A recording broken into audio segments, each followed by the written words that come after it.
ஆத்ரபோடா. ஆத்ரபோடா. இந்த ஆத்ரபோடா இவரைத்தான் 75% பூச்சிக்கள் எல்லாம் வர்றது இங்கே தான் 75% காணப்படுறது. சரியா? அதோட இதில் எண்ணிக்கை இந்த அளவுக்கு அது காணப்படும்.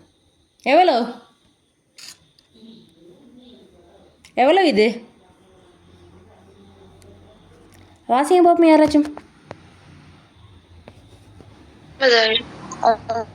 9,50,000 9,50,000 இனங்கள் காணப்படுது.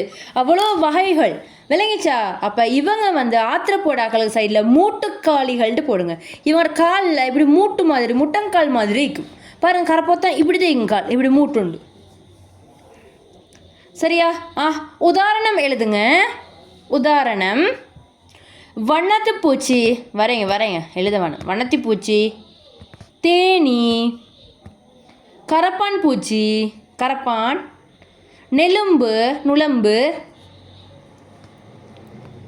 செலந்தி, தேல். தேல் வேற மாய்க்குதே. இப்படி இப்படி எப்படி வைக்கும். தேல், சதக்காளி, மட்டை தேல், நண்டு, இறால், பானக்கில்.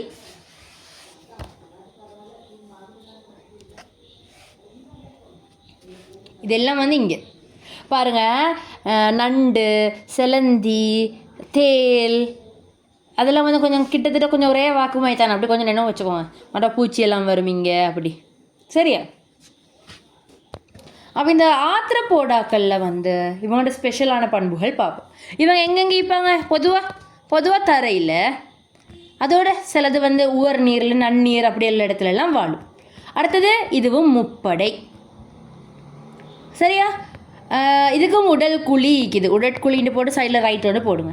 அதோட மூட்டுக்களை கொண்ட கால்ண்டு போட்டு ஹைலைட் பண்ணுங்க. மூட்டுக்களை கொண்ட கால். இது இவங்களுக்கு பேர் மூட்டுக்காளிகள். பாருங்க, இவங்களுக்கு இங்கிலீஷில் சொல்கிற பேர் என்னது? ஆத்ரோபாட்ஸ். ஆத்ரோபாட்ஸ்.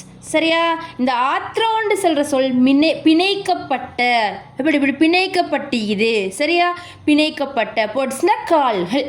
அதுதான் மீனிங். போட்டுக்கோங்க. அது ஆத்ரோண்டு போட்டு பிணைக்கப்பட்ட, பாட்ஸ்ண்டு போட்டு கால்கள்.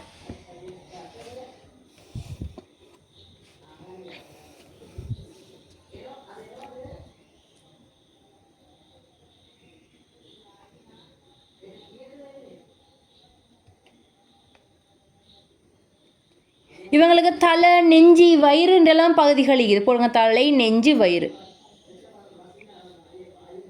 அடுத்த பாயிண்ட், இவங்களோட இந்த புற மேற்பரப்பு கயிற்றினால் ஆக்கப்பட்டது. கயிற்றின்னு சொல்கிற பதார்த்தத்தால் ஆக்கப்பட்டது. இது ஒரு மாப்பொருளில் வரும். கயிற்றினால் ஆக்கப்பட்டது. போடுங்க. புற மேற்பரப்பு கயிற்றின்.